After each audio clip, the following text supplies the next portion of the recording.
तेजस classes में आपका स्वागत है। बिहार एसएससी प्रथम इंटर स्तरीय मुख्य परीक्षा का ये 47वां मॉक टेस्ट है। इससे पहले हम लोग 46 मॉक टेस्ट डिस्कस कर चुके हैं। अगर आप उन वीडियोस को नहीं देखे हो तो आपको डिस्क्रिप्शन में प्लेलिस्ट का लिंक मिलेगा, जाके उन वीडियोस को देख लो। ठीक है, पीडीएफ के लिए आपको डिस्क्रिप्शन में टेलीग्राम का लिंक है, वहाँ से जाके आप ज्वाइन कर लो। वहाँ पर सारे वीडियोज़ का पीडीएफ पड़ा हुआ है।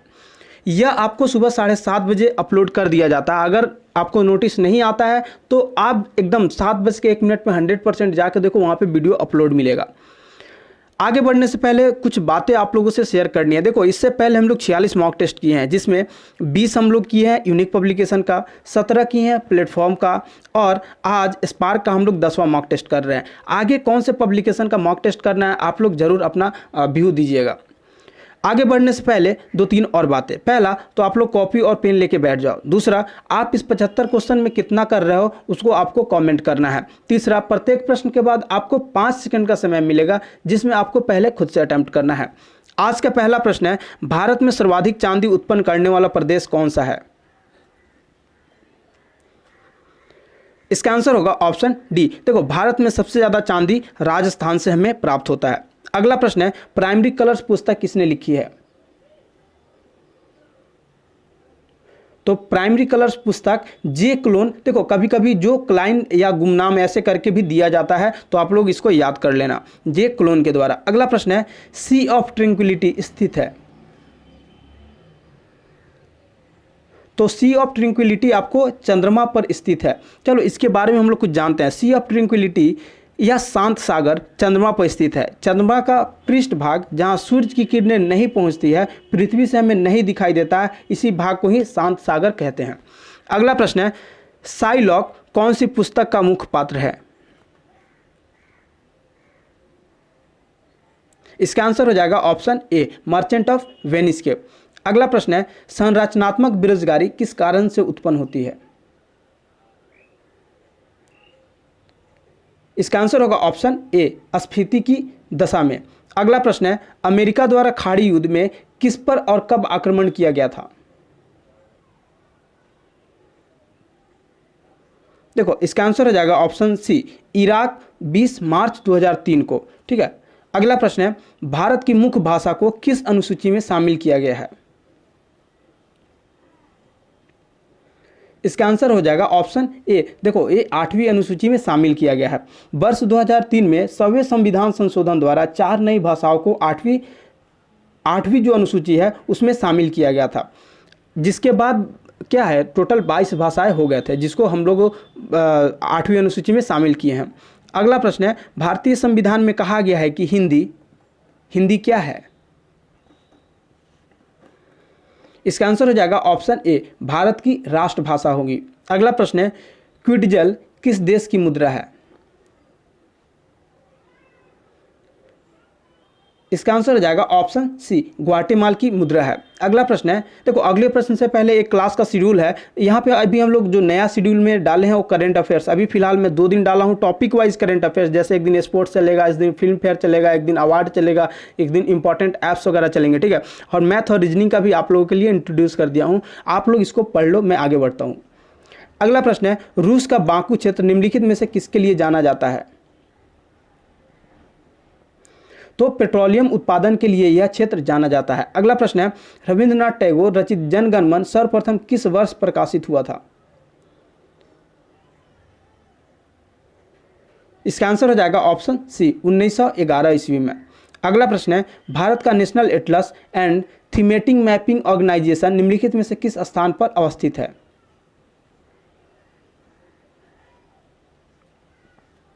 इसका आंसर हो जाएगा ऑप्शन सी, कोलकाता में अवस्थित है। अगला प्रश्न है, मानस वन जीव उद्यान कहाँ है? इसका आंसर हो जाएगा ऑप्शन ए, असम में। अगला प्रश्न है, उत्पादन फलन अभिव्यक्ति करता है? उत्पादन फलन अभिव्यक्त करता है। इसका आंसर हो जाएगा ऑप्शन ए, भौतिक निवेश और उत्पादन के बीच प्रौद्योगिक संबंध।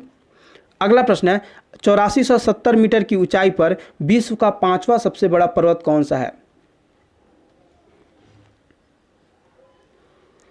इसका आंसर हो जाएगा ऑप्शन बी मकालू। और सबसे बड़ा सबसे ऊंचाई का जो पर्वत है, पर्वत वो कौन सा है आपको कमेंट करके बताना है, उसका हाइट और उसका नाम। अगला प्रश्न है सूर्य ग्रहण होता है जब डैश जाता है।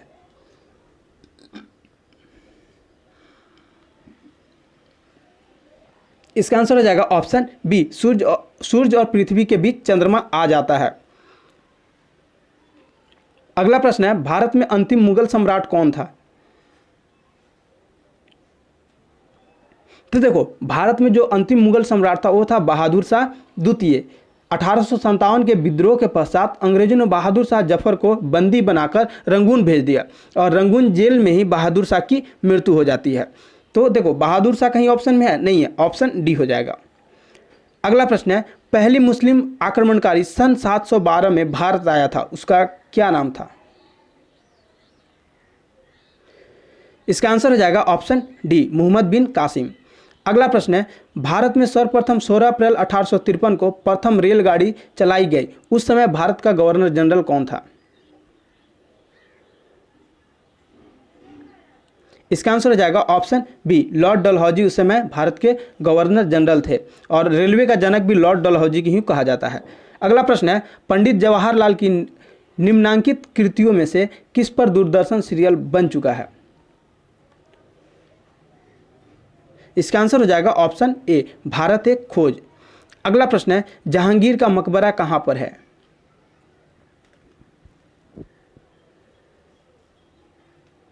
इसका आंसर हो जाएगा ऑप्शन सी लाहौर में स्थित है। देखो दो लोगों का मकबरा मुगल काल से, दो लोगों का मकबरा भारत से बाहर है, एक तो जहांगीर है, दूसरा आपको नाम कमेंट करना है।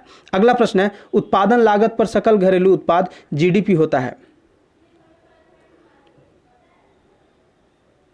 इसका आंसर देखो जीडीपी में से अप्रत्यक्ष कर घटाकर और इमाद यानी सब्सिडी जोड़कर हम इसको निकालते हैं। देखो जो लोग हिंदी का मॉक टेस्ट नहीं लगा रहे हैं, 6 मॉक टेस्ट अब तक अपलोड किया जा चुका है, आप लोगों से प्लीज़ एक रिक्वेस्ट है जाके हिंदी मॉक टेस्ट लगाओ। देखो यार हिंदी आसान है, लेकिन क्या बिना पास किए आपको कुछ हो सकता है, नौकरी मिल सकती है, नहीं मिल सकती, इसलिए जाओ हिंदी लगाओ। मैंने उसमें बहुत सारे क्वेश्चन दिए, उसको आप लोग जरूर सोल्व करना। अगला प्रश्न है किस आंदोलन का नेतृत्व करने के लिए मार्टिन लूथर किंग को जाना जाता है। इसका आंसर हो जाएगा ऑप्शन बी रंग भेद के विरुद्ध। अगला प्रश्न है शांति निकेतन की स्थापना किसने की। इसका आंसर हो जाएगा ऑप्शन बी शांति निकेतन की स्थापना रविंद्रनाथ टैगोर के द्वारा किया गया था। अगला प्रश्न है कौन सा भारतीय सामाजिक कार्यकर्ता कुष्ठ रोगियों के बीच कार्य करने के लिए विख्यात है। इसका आंसर हो जाएगा ऑप्शन बी बाबा आमटे। अगला प्रश्न है आधुनिक ओलंपिक खेलों का सर्वप्रथम आयोजन कब हुआ।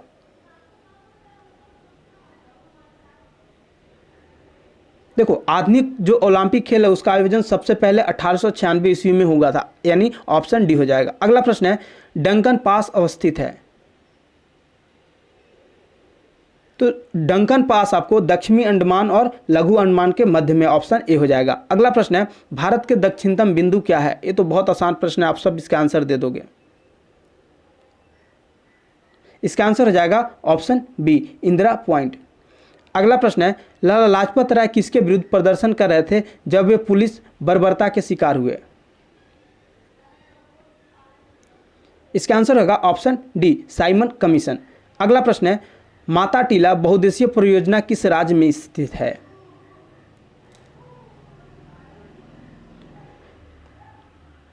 इसका आंसर होगा ऑप्शन ए। देखो माता टीला बांध परियोजना बेतवा नदी पर बनाई गई उत्तर प्रदेश और मध्य प्रदेश की संयुक्त परियोजना है। यह राजघाट बांध परियोजना से कुछ ही दूरी पर स्थित है। राजघाट बांध परियोजना उत्तर प्रदेश के ललितपुर और मध्य प्रदेश के चंदेरी जिले की सीमा पर स्थित है। अगला प्रश्न है ग्लोब पर भारत की स्थिति किन उत्तरी अक्षांशों के बीच है। इसका आंसर हो जाएगा ऑप्शन सी 8.8 डिग्री 4 मिनट और 37 डिग्री 6 मिनट पे। अगला प्रश्न है मूल संविधान में मूलभूत अधिकारों को 7 भागों में वर्गीकृत किया गया था, परंतु अब केवल कितने हैं। इसका आंसर हो जाएगा ऑप्शन डी अभी सिर्फ 6 हैं। अगला प्रश्न है डेल्टा का निर्माण होता है जब नदी के मुहाने पर। जब नदी के मुहाने पे समुद्री ज्वार निर्बल होते हैं, ऑप्शन डी हो जाएगा। अगला प्रश्न है, बौद्ध धर्म के संबंध अर्धगोलाकार अंत्योष्टि संबंधी टीले को क्या कहते हैं? ऐसे आप लोग देखे होंगे अर्धगोलाकार, ठीक है, इस टीले को क्या कहते हैं? ऐसे लगा रहता है, इस टीले को क्या कहते हैं? इसका आंसर हो जाएगा ऑप्शन ए, स्तूप कहते हैं। अगला प्रश्न है, लेडी विद द लैंप निम्नलिखित में से किसे कहा जाता है? इसका आंसर हो जाएगा ऑप्शन बी। देखो, फ्लोरेंस नाइटिंगेल को कहा जाता है, यह एक पाकिस्तानी महिला है। अगला प्रश्न है, किस अधिकार को डॉक्टर बी.आर. अम्बेडकर ने संविधान का हृदय और आत्मा बताया था? इसका आंसर हो जाएगा ऑप्शन डी, संवैधानिक उपचार का अधिकार। अगला प्रश्न है, अफ्रीका के पूर्वी तट पर तंजानिया के पास समुद्र में कौन सा द्वीप स्थित है? इसका आंसर होगा ऑप्शन डी, जांजीबार। अगला प्रश्न है, भारत आने वाला प्रथम अमेरिकी राष्ट्रपति कौन था?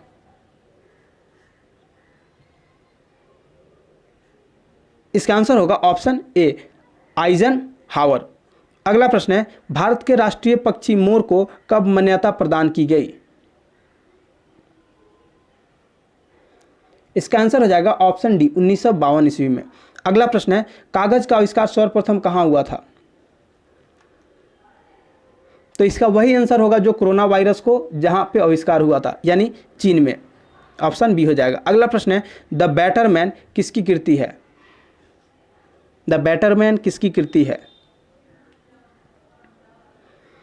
इसका आंसर हो जाएगा ऑप्शन बी, अनीता नायर की। अगला प्रश्न है, मुगल शासन में मनसबदारी प्रणाली का प्रवर्तन डैश द्वारा किया गया? इसका आंसर हो जाएगा ऑप्शन बी, ए, अकबर के द्वारा किया गया था। अगला प्रश्न है, मांग का नियम अभिव्यक्त करता है? देखो, किसी वस्तु की मांग में परिवर्तन का उसके स्थानापन्न की आपूर्ति पर प्रभाव, इसी को मांग का नियम अभिव्यक्त करता है। अगला प्रश्न है, भारत में किस राज्य में बृहद तटीय रेखा है? इसका आंसर हो जाएगा ऑप्शन डी, गुजरात। और इसके बाद कौन सा राज्य आता है आपको कमेंट करके बताना है। और एक चीज़ और, एक और इंपॉर्टेंट नोटिस, जो लोग वन लाइनर सीरीज नहीं देख रहे हैं, मैं उनको बता रहा हूँ, आप लोग वन लाइनर सीरीज देखो यार। उसमें क्या है, 1992 से लेकर 2020 तक बिहार में जितने भी एग्जाम हुए हैं सारे का प्रश्न मैंने डाला है। 13-14 मिनट का वीडियो होता है यार। 13 मिनट आप कहीं भी टाइम इन्वेस्ट कर देते हो और 13 मिनट में आपको 100 इंपॉर्टेंट क्वेश्चन देखने को मिलता है। आप क्यों नहीं वॉच करते, मुझे ये समझ में नहीं आता है। आप लोग जरूर देखो, आपको अगर Bihar SSC inter level exam निकालना है तो आपको देखना पड़ेगा। अगला प्रश्न है, किस अनुच्छेद के अनुसार 14 वर्ष से कम आयु के बच्चे को कारखाने एवं अन्य जोखिम वाले कार्यों में नहीं लगाया जा सकता? इसका आंसर हो जाएगा ऑप्शन ए, अनुच्छेद 24 के तहत। अगला प्रश्न है, जनहित याचिका किस न्यायालय में दायर की जा सकती है? जनहित याचिका किस न्यायालय में दायर की जा सकती है? तो देखो, जनहित जो याचिका होता है वो उच्चतम न्यायालय में भी और उच्च न्यायालय दोनों में दायर की जा सकती है, यानी ऑप्शन डी हो जाएगा। अगला प्रश्न है, भारत के पश्चिमी समुद्र तट पर वर्षा किस मानसून में होती है?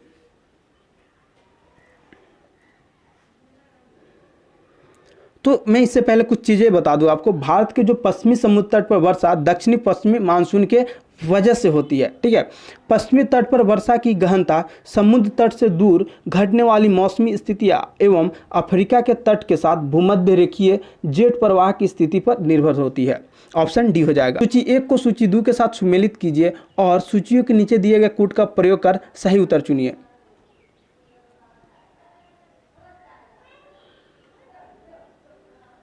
इसका आंसर हो जाएगा, देखो सबसे पहले देखो सरोजनी नायडू। देखो सरोजनी नायडू का संबंध किससे है? भारतीय राष्ट्रीय कांग्रेस से है। देखो यह प्रथम लेडी है, भारतीय राष्ट्रीय कांग्रेस की जो अध्यक्ष बनी थी, भारत की प्रथम महिला है, ठीक है। दूसरा एम.ए. जिन्ना, यानी जिन्ना का संबंध आपको मुस्लिम लीग से हो जाएगा। तेज बहादुर सप्रू ये लिबरल पार्टी से है और बी.डी. सावरकर आपको हिंदू महासभा से है। देख लो 2-1-4-3 ऑप्शन आपका बी हो जाएगा। अगला प्रश्न है, सत्याग्रह आश्रम की स्थापना 1915 ईस्वी में हुई, इसके संस्थापक कौन थे? इसका आंसर हो जाएगा ऑप्शन सी, महात्मा गांधी। अगला प्रश्न है, निम्नलिखित में से किसके जलने से कार्बन डाइऑक्साइड गैस निकलती है? इसका आंसर हो जाएगा ऑप्शन सी, हीरा के जलने से कार्बन डाइऑक्साइड गैस निकलती है। देखो हीरा कार्बन का एक अपरूप है, अतः इसके जलने से क्या होगा, ऑक्सीजन के साथ संयोग होगा, ठीक है, जिसके कारण CO2 यानी कार्बन डाइऑक्साइड गैस निकलेगा। अगला प्रश्न है, पराबैंगनी किरणों को अवशोषित किया जाता है। इसका आंसर हो जाएगा ऑप्शन डी, ओजोन परत द्वारा। अगला प्रश्न है, पीतल किसकी मिश्र धातु है। इसका आंसर होगा ऑप्शन बी, कॉपर और जिंक का। अगला प्रश्न है, बादल के गर्जन से पहले बिजली की चमक दिखाई पड़ती है, इसका कारण है। इसका आंसर होगा ऑप्शन ए, प्रकाश का वेग अधिक होता है। अगला प्रश्न है, नीचे दिए 4 माध्यमों में उस माध्यम को पहचानिए जिससे होकर ध्वनि तीव्रतम गति से यात्रा करती है।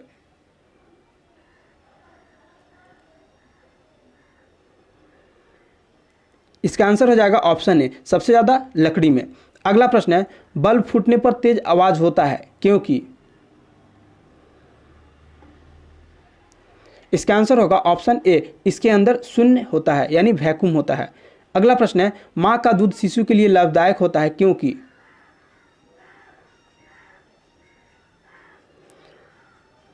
इसका आंसर हो जाएगा ऑप्शन बी, देखो इसमें एंटीबॉडी होते हैं इसलिए मां का दूध बच्चे के लिए बहुत लाभदायक होता है। अगला प्रश्न है, निम्नलिखित में से किसकी मात्रा बढ़ जाने पर हृदय रोग होने का खतरा रहता है।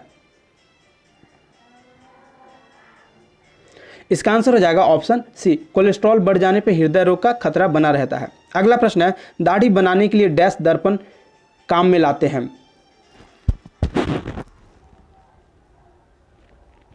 इसका आंसर हो जाएगा ऑप्शन ए, अवतल दर्पण काम में लाते हैं। अगला प्रश्न है, रबड़ को कड़ा करने के लिए उसके साथ किस पदार्थ को मिलाया जाता है।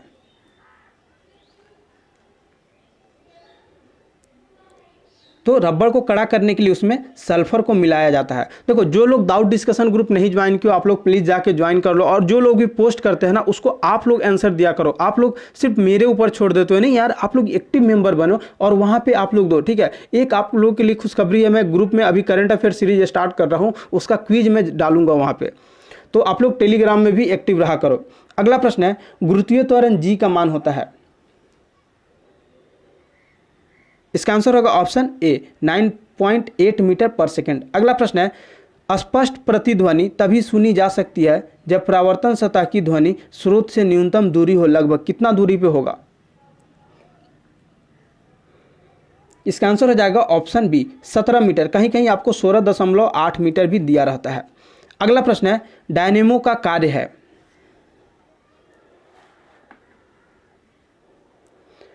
तो डायनेमो का कार्य क्या है, यांत्रिक ऊर्जा को विद्युत ऊर्जा में बदलना। अगला प्रश्न है, गैमीट की शुद्धता के नियम का प्रतिपादन किया था। इसका आंसर हो जाएगा ऑप्शन बी, मेंडल ने। अगला प्रश्न है, बर्फ पानी में तैरता है क्योंकि। देखो बर्फ पानी में, कोई भी चीज पानी में कब तैरेगा, जब उसका घनत्व पानी से कम होगा, ऑप्शन सी हो जाएगा। अगला प्रश्न है, ब्राउन रिंग परीक्षण का प्रयोग होता है। देखो ब्राउन रिंग परीक्षण का प्रयोग किस लिए होता है, नाइट्रेट्स के विश्लेषण के लिए, ऑप्शन ए हो जाएगा। अगला प्रश्न है, पाचन के रसों में निम्नलिखित में से कौन सा अम्ल पाया जाता है। तो इसका आंसर हो जाएगा ऑप्शन डी, पाचन के अम्लों में HCl यानी हाइड्रोक्लोरिक अम्ल पाया जाता है। अगला प्रश्न है, निम्नलिखित में से कौन सा नियम गैसों से संबंधित नहीं है। देखो आप लोग जानते हो बॉयल का नियम, चार्ल्स का नियम, लुसाक का नियम और फैराडे का नियम। देखो फैराडे का नियम गैस से नहीं, ये इलेक्ट्रिसिटी से संबंधित है। अगला प्रश्न है, फ्लेस्पार अयस्क है। फ्लेस्पार अयस्क किसका, आपको ये बताना है। इसका आंसर हो जाएगा ऑप्शन डी, यह एल्युमिनियम का एक अयस्क है। अगला प्रश्न है, फ्यूज का तार बना होता है। इसका आंसर हो जाएगा ऑप्शन सी, देखो फ्यूज का तार शीशा और टीन का बना होता है। अगला प्रश्न है, कांच पर लिखने के लिए किस अम्ल का प्रयोग किया जाता है। तो कांच पर लिखने के लिए नाइट्रिक अम्ल का प्रयोग किया जाता है, ऑप्शन डी हो जाएगा। अगला प्रश्न है, शुष्क सेल में जो ऊर्जा संग्रहित होती है वह है। तो शुष्क सेल में जो ऊर्जा संग्रहित होती है वो रासायनिक ऊर्जा होती है। अगला प्रश्न है, निम्नलिखित तत्वों में से किसका लवण पटाखों में रंग उत्पन्न करता है? देखो, स्ट्रोंशियम एवं बैरियम, ऑप्शन सी हो जाएगा। अगला प्रश्न है, हार्मोन इंसुलिन का उत्पादन होता है, हार्मोन का जो इंसुलिन होता है उसका उत्पादन कहाँ होता है, ये आपको बताना है। इसका आंसर हो जाएगा ऑप्शन बी। देखो, पैनक्रियाज ग्रंथि की बीटा कोशिका में इसका उत्पादन होता है। जो यस्टरडे का क्वेश्चन था वो गलती से यहाँ पे इंक्लूड नहीं हुआ है, ठीक है। जो क्वेश्चन ऑफ द डे है, टाइफाइड से शरीर का कौन सा अंग प्रभावित होता है, आपको इसका आंसर कमेंट करना है। आप इसमें कितना, आज आपका स्कोर कितना है, ठीक है, आपसे जो क्वेश्चन पूछा गया उसको। और आज के लिए इतना ही, मिलते हैं हम लोग अगले वीडियो में। अगर जो लोग हिंदी का वीडियोस नहीं देख रहे हैं वो लोग, आप लोग जाकर हिंदी का वीडियो देखा करो, ठीक है। हिंदी के बिना सिलेक्शन संभव नहीं है, ठीक है। दूसरा, आप लोग टेलीग्राम में अब एक्टिव हो जाओ, क्योंकि वहाँ पे क्विज स्टार्ट होना है। जैसे ही आपका करंट अफेयर से स्टार्ट होगा वहाँ पे क्विज स्टार्ट हो जाएगा।